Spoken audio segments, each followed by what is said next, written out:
Hello दोस्तों, आप लोग कैसे हैं? उम्मीद है आप लोग सब ठीक होंगे और आप लोग की पढ़ाई बहुत अच्छी चल रही होगी। जैसे कि आप देख पा रहे होंगे कि आज हम लोग ये चैप्टर पढ़ रहे हैं, क्लास 11 का ज्योग्राफी का चैप्टर है ना, चैप्टर 10 है ना। उस चैप्टर का नाम है वायुमंडल में जल। और आज हम लोग पढ़ेंगे वही, है ना। और आज के बाद इस किसी प्रकार सॉरी इस चैप्टर पढ़ने के बाद किसी प्रकार का त्रुटि आपको नहीं रहेगी। चलिए देखते हैं क्या क्या पढ़ना है। सबसे फर्स्ट में वायुमंडल में जल। तो आप जल चक्र के बारे में पहले भी पढ़ चुके हैं ना। एक वाटर साइकिल होता है, क्या है? तो वाटर जैसे कि नदी है, तालाब है, झरना है, समुद्र है, वहां से पानी जलवाष्प के रूप में सूर्य की किरणें जब पड़ती है ना, तो क्या होता है, वो गर्म होकर वाष्प के रूप में आसमान में चली जाती है और फिर बादल बनती है। बादल बनने के बाद फिर वापस पृथ्वी पर वर्षा के रूप में गिरती है। इस प्रकार से जल का चक्रण होते रहे, इसे बोलते हैं जल चक्र, है ना। तो देखते हैं वायुमंडल में जल का कौन सी अवस्थाएं होती है और वो वायुमंडल में जल का कौन कौन से रूप होते हैं, उसी के बारे में पढ़नी है। आखिर वायुमंडल में जल, सबसे फर्स्ट में पढ़ेंगे हम लोग वायुमंडल में जल, है ना। एट फर्स्ट अगर बात करते हैं, क्या लिख रहे हैं? वायुमंडल में 0% से 40% तक जल वाष्प पाई जाती है। वायुमंडल में जो जल होती है वो जल वाष्प के रूप में होती है ना। जल वाष्प मतलब वाटर वेपर के रूप में, है ना। वायुमंडल में 3 अवस्थाओं पाई जाती है। पहला है गैसीय अवस्था, और गैसीय अवस्था जो रहती है उसको हम लोग जलवाष्प कहते हैं। दूसरा है द्रव अवस्था। द्रव अवस्था में क्या होता है, जल की बूंदें हो जाती है। और तीसरा हमारा ठोस अवस्था, बर्फ के कण। बर्फ के कण जैसे कभी कभी देखना बरसात में बर्फ गिरता है, ओला जिसको बोलते हैं, या फिर बर्फ के टुकड़े गिरते हैं, है ना, तो बर्फ के कण होते हैं। जलवाष्प का मुख्य स्रोत क्या क्या है? जलवाष्प का मुख्य स्रोत महासागर। जलवाष्प कहाँ से पृथ्वी के ऊपर जाता है? तो महासागर से, नदियों से, झील से, तालाब से, है ना। और कुछ जलवाष्प वाष्पोत्सर्जन। वाष्पोत्सर्जन क्या है? पौधे जो होती है ना, जब सूर्य प्रकाश संश्लेषण की क्रिया होती है तो वो जल, जो एक्स्ट्रा जल होता है पौधों में, वो अपने पोर्स से मतलब रंध्र के द्वारा जो जल बाहर निकलता है उसी को बोलते हैं वाष्पोत्सर्जन। तो वाष्प के रूप में वो बाहर निकलता है, तो वो पौधों से भी होता है। चलिए आगे देखते हैं हम लोग। नेक्स्ट हमारा है आर्द्रता। आर्द्रता है क्या? आर्द्रता है क्या? तो हमारे वायुमंडल में जो हवा होती है, हवा में जो वेपर की मात्रा, वेपर जलवाष्प की मात्रा होती है, उसी को हम लोग को आर्द्रता कहते हैं, है ना। तो क्या है आर्द्रता? हवा में उपस्थित जलवाष्प को आर्द्रता कहते हैं। हवा में जो मॉइस्चर होता है ना, मतलब जलवाष्प होता है, उसी को हम लोग क्या बोलते हैं? ह्यूमिडिटी, है ना। तो आर्द्रता हो गया। जैसे कि अगर बात करें कैसे पता चलेगा आपको कि आर्द्रता है कि नहीं, है ना। कभी कभी देखते होंगे ठंड के दिनों में, है ना, वायु में ज्यादा जलवाष्प की मात्रा, जिसके कारण कपड़ा वगैरह भी बहुत गर्मी के दिनों में कपड़ा बहुत तेजी से सूख जाता है, क्योंकि वहाँ जलवाष्प की मात्रा कम होती है, उसमें पानी की मात्रा कम होती है। लेकिन वही अगर बरसात की बात करें तो बरसात में क्या होता है?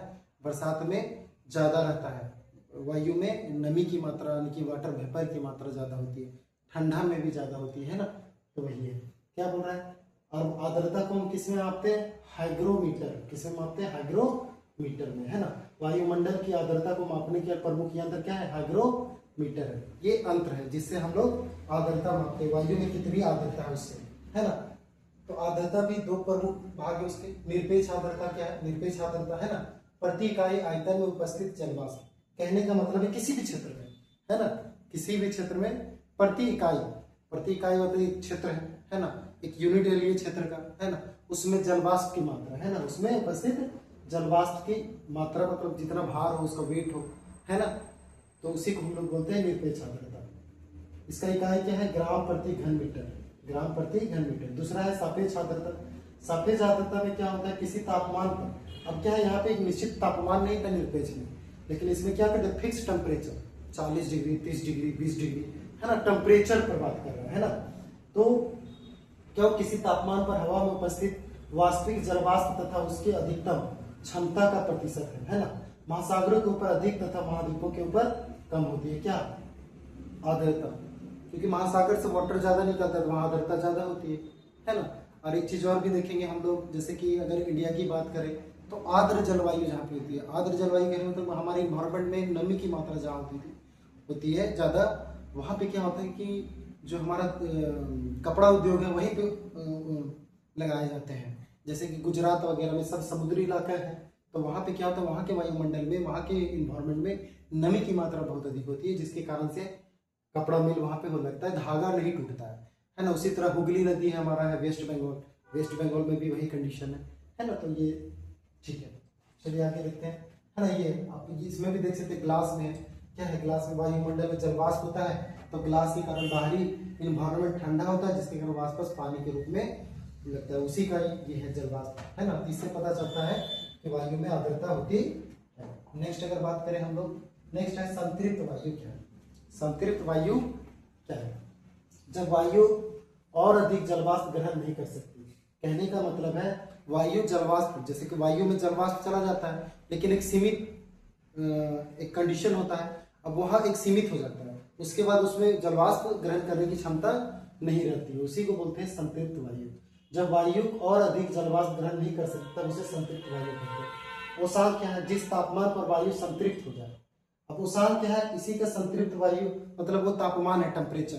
तो मान के चलिए एक निश्चित टेम्परेचर होगा, तापमान होगा, तो वो तापमान कुछ भी हो, 40 डिग्री 45 डिग्री कुछ भी हो सकता है ना। तो जिस तापमान पर वायु संतृप्त हो जाती है, संतृप्त कहने का मतलब है जब वायु और अधिक जलवाष्प ग्रहण नहीं करेगी, जिस तापमान पर और अधिक जलवाष्प ग्रहण नहीं करेगी, है ना, तो वही जिस तापमान पर वायु संतृप्त हो जाती है उसे ओसान कहते हैं। ओसान का एक टेम्परेचर है, तापमान है ना। वो तापमान 40 डिग्री हो सकता है, 20 डिग्री हो सकता है, 50 डिग्री हो सकता है, कुछ भी हो सकता है ना। अब हम लोग पढ़ेंगे वाष्पीकरण। वाष्पीकरण आप जान भी करते हैं, है ना। वाष्पीकरण क्या है कि जब सूर्य की किरणें पृथ्वी पर पड़ती है ना, तो हीट जनरेट करती है। अब हीट जनरेट करने के कारण, तापमान के कारण क्या होता है, जो भी वाटर सोर्सेस होते हैं, ठीक है, जैसे नदी है, तालाब है ना, वहां से पानी गर्म होता है। गर्म होने के कारण क्या होता है, वाष्प के रूप में, यानी कि वाष्प के रूप में, गैसियस फॉर्म में चेंज हो जाता है। उसी को हम लोग बोलते हैं, और उस प्रक्रिया को बोलते हैं हम लोग वाष्पीकरण। जो वाष्प बनने की प्रक्रिया क्या कहलाती है? वाष्पीकरण। वाष्प तो बनता है तो प्रक्रिया वाष्पीकरण, है ना।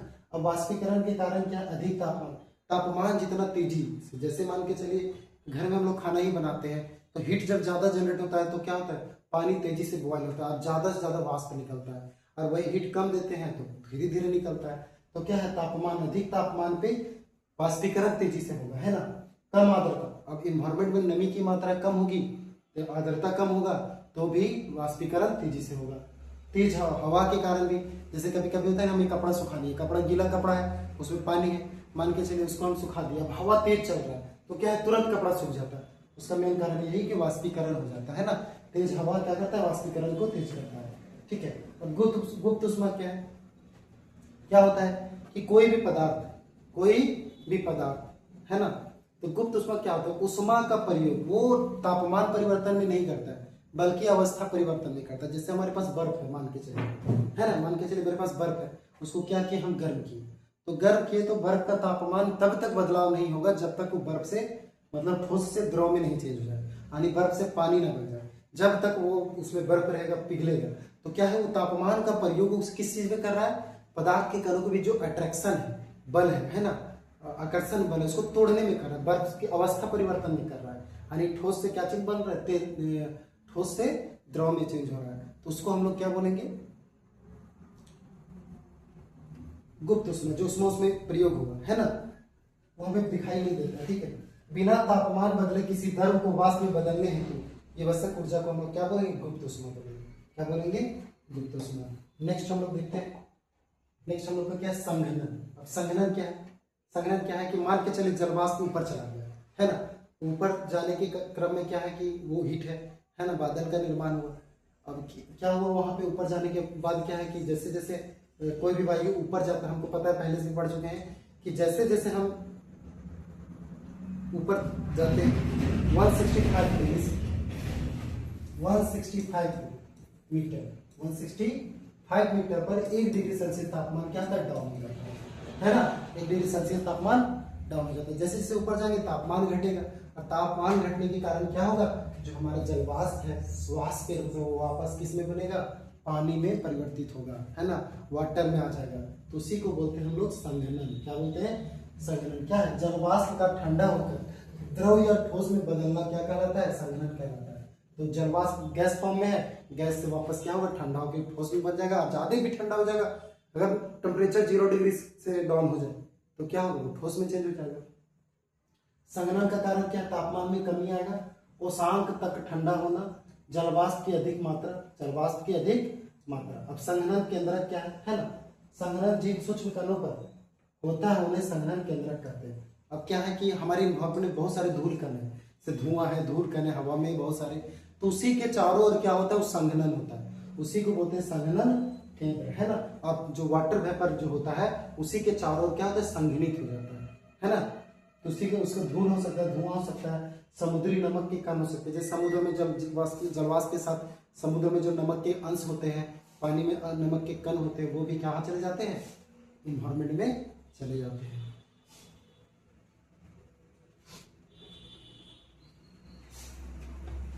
नेक्स्ट हम लोग देखते हैं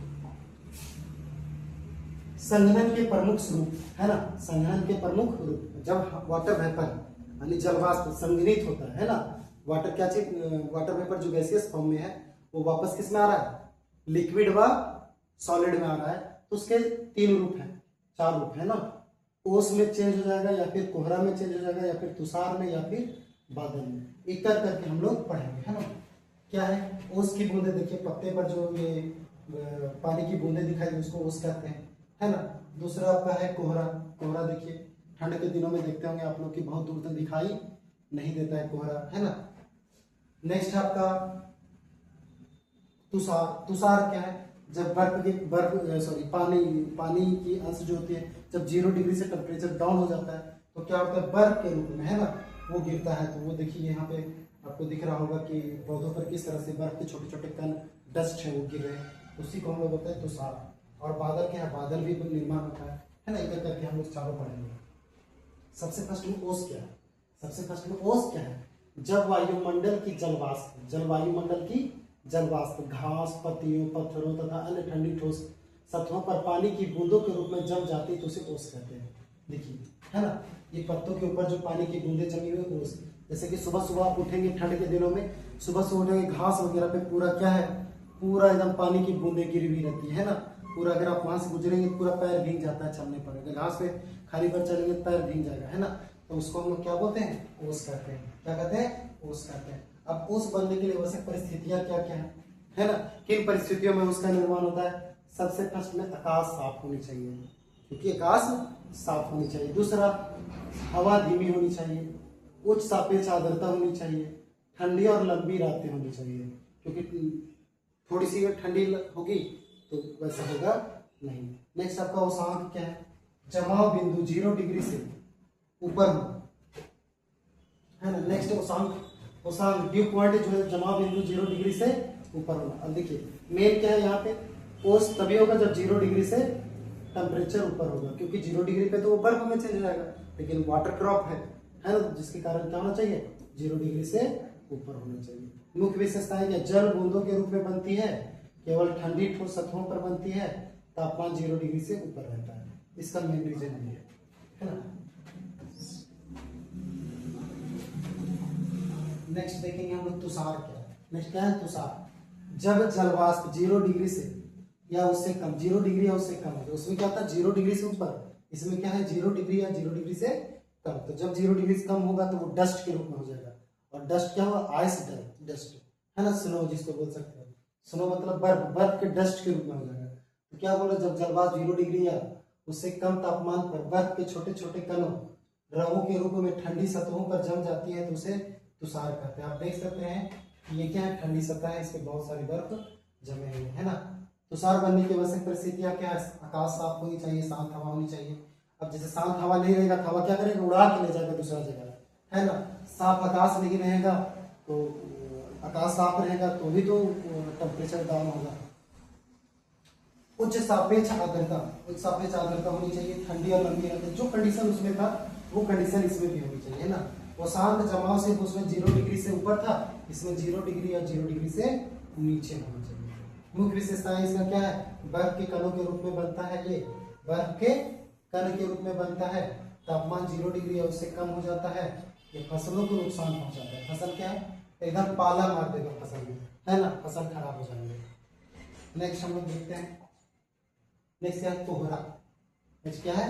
कोहरा, जिसको इंग्लिश में फॉग कहते हैं ना। जब जलवाष्प का संघनन धरातल या धरातल के बहुत निकट, धरातल कहने का मतलब पृथ्वी, पृथ्वी के निकट होता है या पृथ्वी के लगभग नजदीक होता है ना, तब कोहरा बनता है। इसे धरातल पर बना बादल भी कहा जाता है ना। पृथ्वी पे धरातल पर मतलब हमारी धरती पर बना बादल भी कहा जाता है। इसकी विशेषताएं क्या है? धरातल के पास बनता है, क्या लिखा? धूल, धुएं एवं नमक के कण संघनन केंद्र के कार्य करते हैं। 36 दृश्य 1 किलोमीटर से कम हो जाता है। मतलब कहने का मतलब अगर सीधा आप देख पाते हैं तो 1 किलोमीटर तक आपको दिखाई नहीं देगा, 1 किलोमीटर तक दिखाई नहीं देगा। कितनों चीजें हैं, है ना, आपको 1 किलोमीटर की चीजें साफ दिखाई नहीं देगी। मतलब 1 किलोमीटर से कम हो सकता है आपको 500 मीटर हो जाए, 400 मीटर हो जाए, 200 मीटर हो जाए, 300 मीटर हो जाए, लेकिन 1 किलोमीटर के बाद वाली चीजें आपको दिखाई नहीं देगी जब कोहरा होगा।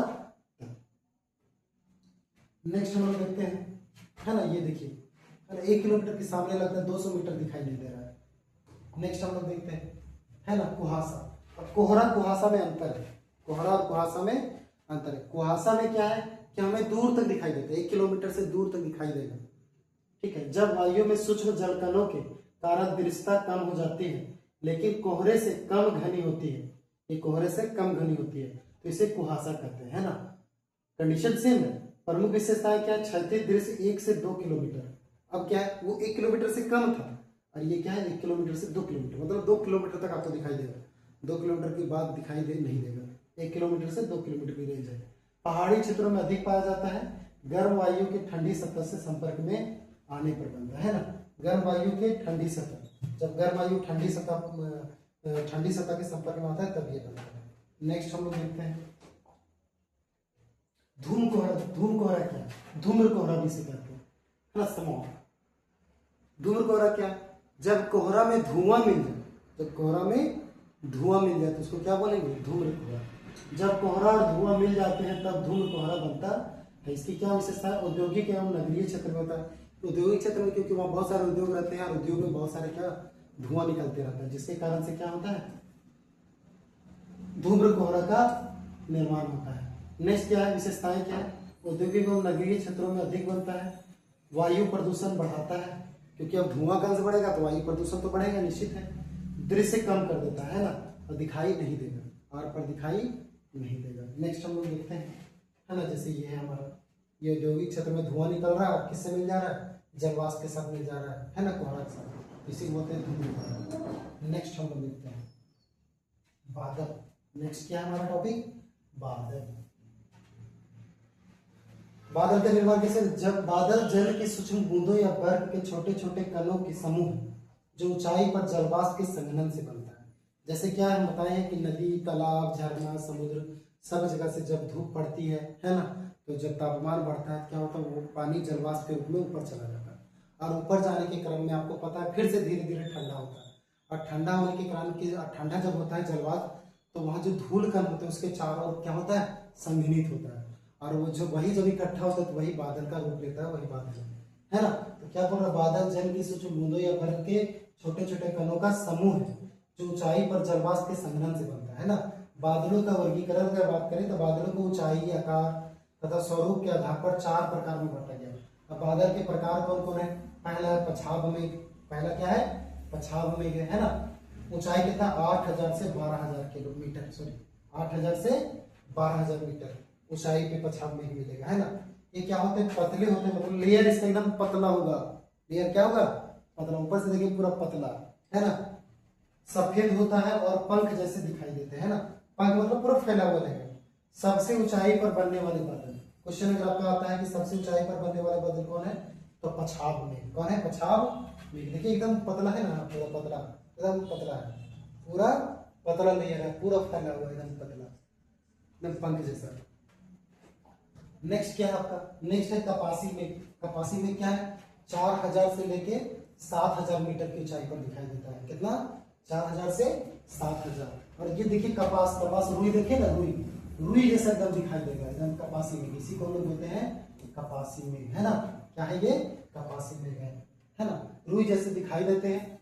क्या है? चपटा आधार तथा ऊपरी भाग खुला हुआ होता है। नेक्स्ट है आपका अस्तरी मेघ। क्या है दूसरा? अस्तरी मेघ। परतों के रूप में पूरे आकाश में फैले रहते हैं ना। जैसा मान के चलिए ये पहाड़ है, ये हमारा क्या है?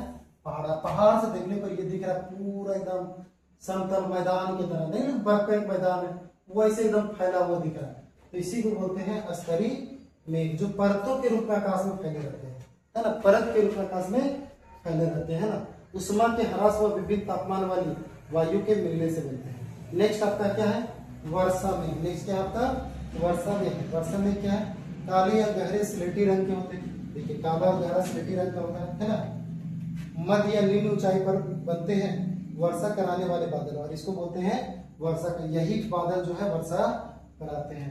सूर्य के प्रकाश को भी रोक देता है, ये क्या करता है, सूर्य के प्रकाश को जब ये छाता है ना, तो पूरे पृथ्वी में जहां पे है उस एरिया में पूरा अंधेरा छा जाता है, मतलब। नेक्स्ट क्या है, बादलों के प्रमुख समूह क्या है, ऊंचे बादल कौन कौन से हैं, ऊंचे बादल पछाब है, पछाब स्तरीय है ना, सब मिक्सअप है, जैसे पछाब और स्तरीय मिल गया तो पछाब स्तरीय, पछाब कपासी है, पछाब कपासी हो गया, है ना। दूसरा है मध्य ऊंचाई वाले बादल, स्तरीय मध्य हो गया, कपासी मध्य हो गया। निम्न ऊंचाई वाले बादल स्तरीय कपासी हो गया, स्तरीय वर्षा वाले में हो गए। ऊर्ध्वाधर विकास वाले बादल होंगे कपासी वर्षा में। नेक्स्ट हम लोग देखते हैं वर्षा। वर्षण क्या है, वर्षा है ना, जब वायुमंडल में संघनित जल कर हिमकण इतने बड़े हो जाते हैं कि वायु उन्हें रोक नहीं पाता, अब उसका वेट बढ़ जाता है तो ग्रेविटेशनल फोर्स उसको खींच लेता है अपने ओर, है ना, क्योंकि उसमें वायु में वहन करने की क्षमता खत्म हो जाती है, ऊर्जा खत्म हो जाती है ना, और वे गुरुत्वाकर्षण के कारण पृथ्वी पर गिरते हैं, इसे हम लोग क्या कहते हैं, वर्षण कहते हैं। वर्षण दो अवस्थाओं में होता है, पहला है द्रव अवस्था, जैसे बारिश हो रहा है पानी गिरता है ना, वर्षा। दूसरा है ठोस अवस्था, ठोस अवस्था में हिमपात होता है, हिमवृष्टि होता है, ओलावृष्टि होता है। और वर्षण के प्रकार हम देख लेते हैं, पहला है वर्षा। पहला क्या है, वर्षा, जब जलवाष्प संघनित होकर पानी की बूंदों के रूप में गिरे, पानी की बूंदों, देखिए यहाँ पे रेन, पानी की बूंदों के रूप में जब गिरा है ना, जब बारिश होता है पानी के बूंदों के रूप में गिरती, उसको हम लोग बोलते हैं वर्षा। क्या बोलते हैं, वर्षा। तापमान 0 डिग्री से अधिक होता है, क्योंकि 0 डिग्री आ जाएगा तो वो ठोस में चेंज हो जाएगा। यह सामान्यतः प्रकार का वर्षा है, सामान्य प्रकार का वर्षा है ना। नेक्स्ट हम लोग देखते हैं हिमपात। नेक्स्ट क्या आपका, हिमपात है। हिमपात जब तापमान 0 डिग्री से कम हो जाता है, तब जलवाष्प षटकोणीय बर्फ के क्रिस्टलों, है ना, षटकोणीय बर्फ के क्रिस्टलों के रूप में पृथ्वी पर गिरते हैं, इसे हिमपात कहते हैं। इसका क्या है, यह उच्च पर्वतीय और ध्रुवीय क्षेत्रों में होता है। हिमकण षटकोणीय होते हैं, हिमकण षटकोणीय, षटकोणीय कहने का मतलब क्या होता है, षष्ठकोणीय मतलब 6 कोण होता है ना। नेक्स्ट आपका क्या बोलो विशेषता है, पहला है सहीम वृष्टि, क्या है ना, स्लिप, जब वर्षा की बूंदें नीचे आते समय ठंडी वायु की परत से गुजरकर जम जाती है तो उसे सहीम वृष्टि कहते हैं। विशेषताएं, जमी हुई वर्षा की बूंदें होती है वर्षा और हिमपात के बीच का, है ना, वर्षा और हिमपात के बीच की अवस्था, ये हिमपात हो गया। और नेक्स्ट जो पढ़े हम लोग वर्षा, उसके बीच वाला भाग है सहीम वृष्टि, सहीम वृष्टि। नेक्स्ट हम लोग देखते हैं ओलावृष्टि, क्या है नेक्स्ट आपका, ओलावृष्टि, जब बादलों के भीतर जलकर कई बार ऊपर नीचे होकर बर्फ की परतों वाले गोल ठोस टुकड़ों में बदल जाते हैं, है ना। बर्फ के कण क्या होते हैं, गोल ठोस टुकड़े, ठोस मतलब बर्फ जो होता है गोल गोल टुकड़ा में बट जाता है ना, बदल जाता है, और पृथ्वी पर गिरते तो उसे ओलावृष्टि कहते हैं ना। विशेषता है क्या, बर्फ की कई संकेंद्रीय परतें होती है, फसलों को भारी नुकसान पहुंचता है, फसल एकदम बर्बाद कर देता है। जैसे क्या, कई के लेयर, जैसे छोटा भी उसके ऊपर लेयर, उसके ऊपर लेयर, है ना, इस तरह गोल गोल लेयर हो जाता है बर्फ की गिरने। नेक्स्ट हम लोग देखते हैं वर्षा के प्रकार। वर्षा क्या, संवहनीय वर्षा, क्या है, संवहनीय वर्षा, जब सूर्य की गर्मी से वायु गर्म होकर ऊपर उठती है ना, और ठंडी होकर संघनित होती है और वर्षा करती है। कहने का मतलब है कि जैसे सूर्य का प्रकाश पड़ा, और सूर्य का प्रकाश पड़ने के कारण क्या हुआ, सूर्य का प्रकाश पड़ने के कारण पानी जो है, जल जो है वाष्प के रूप में ऊपर गया, और ऊपर करने के बाद संघनित हुआ, और संघनन होने के बाद वापस पृथ्वी पर जल की बूंदों के रूप में गिरता है, वर्षा होती है। उसे क्या बोलते हैं हम लोग, संवहनीय वर्षा बोलते हैं, है ना। इसकी प्रक्रिया, सूर्य पृथ्वी को गर्म करता है, गर्म वायु हल्की होकर ऊपर उठती है, ऊपर जाकर ठंडी होती है, संघनन होता है, कपासी मेघ बनते हैं, गरज चमक के साथ तेज वर्षा होती है ना। ये संवहनीय वर्षा का क्या है, बनने की प्रक्रिया। विशेषताएं क्या है, अल्प समय के लिए लेकिन तीव्र वर्षा होती है, थोड़े समय के लिए बारिश तेज होती है, गरज एवं बिजली के साथ होती है, गर्मियों में अधिक होती है ना। प्रमुख क्षेत्र क्या है, संवहनीय वर्षा विषुवतीय क्षेत्र और उष्णकटिबंधीय महाद्वीपों के भीतरी भाग। उष्णकटिबंधीय क्षेत्र जो है महाद्वीपों के भीतरी भाग वहां पे होता है, प्लस में विषुवतीय क्षेत्र होता है, विषुवत रेखा के आसपास। नेक्स्ट हम लोग देखते हैं पर्वतीय वर्षा। पर्वतीय वर्षा क्या, जब आर्द्र वायु किसको बोलते हैं, वैसी वायु जिसमें जलवाष्प की मात्रा अधिक हो, जलवाष्प की मात्रा अधिक हो। क्या है, आर्द्र वायु पर्वत से टकराकर, जैसे पर्वत से टकराने के बाद ऊपर उठती है, पर्वत से टकराई और ऊपर उठने के क्रम में क्या होती है, वो ठंडी होती है। ठंडी होने के दौरान क्या होता है, वापस संघनन होता है, संघनन के कारण उस क्षेत्र पर्वतीय क्षेत्र में वर्षा कराती है, तो उसको बोलते हैं हम लोग पर्वतीय वर्षा। टकराकर ऊपर उठती है और ठंडी होकर संघनित होती है और वर्षा कराती है, तो इसे पर्वतीय स्थलकृत वर्षा कहते हैं। बनने की प्रक्रिया, आर्द्र वायु पर्वत से टकराती है, ऊपर उठते समय ठंडी होती है और संघनन होता है। पवनाभिमुख ढाल पर वर्षा होती है। दूसरी ओर उतरते समय वायु गर्म एवं शुष्क हो जाती है। मान के चलो इधर से दूसरे को फिर से मान के जिधर से गया ऊपर हुआ, फिर से वापस डाउन होता है, फिर से गर्म हो जाता है, जिसके कारण इधर बारिश नहीं होती। उसी को तो वृष्टि छाया क्षेत्र बोलते हैं, उसको क्या बोलते हैं, वृष्टि छाया क्षेत्र। प्रतिपवन ढाल पर कम वर्षा होती है। वृष्टि छाया क्षेत्र क्या है, पर्वत के प्रति पवन भाग में जहां बहुत कम वर्षा होती है उसे वृष्टि छाया क्षेत्र बोलते हैं। कहने का मतलब है जैसे कुछ है ना, यहाँ पे देखिए, इधर से जब चढ़ रही है, इधर से चढ़ रही है, तो क्या हुई, यहाँ से जब ऊपर उठने लगी तो ठंडी हुई, मेघ ठंडी होने के कारण यहाँ वर्षा हुई, फिर वापस डाउन होती है, डाउन होने के क्रम में फिर से क्या हो जाती है, गर्म हो जाती है। क्या है वो, जलवाष्प जो है गर्म हो जाती है, गर्म होने के कारण इधर बारिश नहीं होती, इसी को बोलते हैं वृष्टि छाया प्रदेश। यहाँ पे वर्षा बहुत कम होती है ना। उदाहरण के लिए पश्चिमी घाट, पूर्व घाट, दक्कन का पठार है। नेक्स्ट देखिए चक्रवातीय वर्षा, फ्रंटल वर्षा भी कहते हैं इसे, है ना। जब गर्म और ठंडी वायु राशियां आपस में मिलती है, तब गर्म वायु ऊपर उठती है और संघनित होती है और वर्षा कराती है। कहने का मतलब है जैसे मान कि इधर से ठंडी वायु है ना, इधर से अब ठंडी वायु है तो वो नीचे, अब गर्म वायु ऊपर चले जाएगा, ऊपर होने के कारण क्या होगा, मेघ का निर्माण होगा और फिर बारिश करेगा, क्योंकि ऊपर जाएगा तो वो ठंडा होगा। आपको पता है ऊंचाई बढ़ने पर टेम्परेचर घटता है, ऊंचाई बढ़ने पर तापमान घटता है, फिर वर्षा होगी, उसी को बोलते हैं चक्रवातीय वर्षा, है ना। गर्म वायु ऊपर उठती है और सम्मिलित होती है और वर्षा कराती है, इसे चक्रवातीय या फ्रंटल वर्षा कहते हैं। विस्तृत क्षेत्र में होती है, पूरा लंबे क्षेत्र में होती है, बहुत विस्तृत फैले हुए क्षेत्र में। शीतोष्ण कटिबंधीय में अधिक होती है, बहिर्उष्ण कटिबंधीय चक्रवातों से संबंधित होते हैं। नेक्स्ट हम लोग देखते हैं संसार में वर्षा का वितरण क्या है। प्रमुख विषुवत रेखा में ध्रुवों की और विषुवत रेखा से ध्रुव, जैसे हमारी पूरी पृथ्वी बीच में हमारा विषुवत रेखा 0 डिग्री है ना, क्या है 0 डिग्री। क्या बोल रहा है, विषुवत रेखा से ध्रुवों की ओर, अब इधर से ध्रुव की ओर, क्योंकि ये हमारा ध्रुव है ना, ये हमारा ध्रुव। तो विषुवत रेखा से ध्रुव की ओर अगर बात करें तो वर्षा की मात्रा धीरे धीरे कम होती जाएगी, यहाँ वर्षा ज्यादा थी, धीरे धीरे उधर कम होती जाएगी। महासागर एवं स्थल की बात करें, महासागर पर वर्षा अधिक होती है, महाद्वीपों के भीतर वर्षा कम होती है। जैसे महासागर पे जलवाष्प ज्यादा होता है, यानी कि वाटर वेपर ज्यादा बनता है, जिसके कारण वर्षा भी ज्यादा होती है। महाद्वीप में वर्षा कम होती है। नेक्स्ट है तटीय और आंतरिक भाग, है ना। तो तटीय क्षेत्र में अधिक वर्षा होती है, जबकि उसके आंतरिक क्षेत्र में कम वर्षा। तट, नदी के तट के किनारे वाले भाग में ज्यादा वर्षा, अंदर वाले भाग में कम, है ना। जैसे मान लो गुजरात तटीय क्षेत्र, वहां वर्षा अधिक हो सकती है ना। जो क्षेत्र तटीय क्षेत्र में समुद्र के नजदीक रहे, है ना। नेक्स्ट अगर बात करें पूर्वी तट, 35 डिग्री से 40 डिग्री अक्षांश के बीच पूर्वी तटों पर अधिक वर्षा होती है, जबकि पश्चिम की ओर वर्षा कम होती है। पश्चिम की ओर वर्षा कम, पश्चिम तट है ना, पश्चिमी तट 45 से 65 अक्षांश, पछुआ पवनों के कारण पश्चिमी तटों पर अधिक वर्षा होती है, पूर्व की ओर वर्षा घटती जाती है।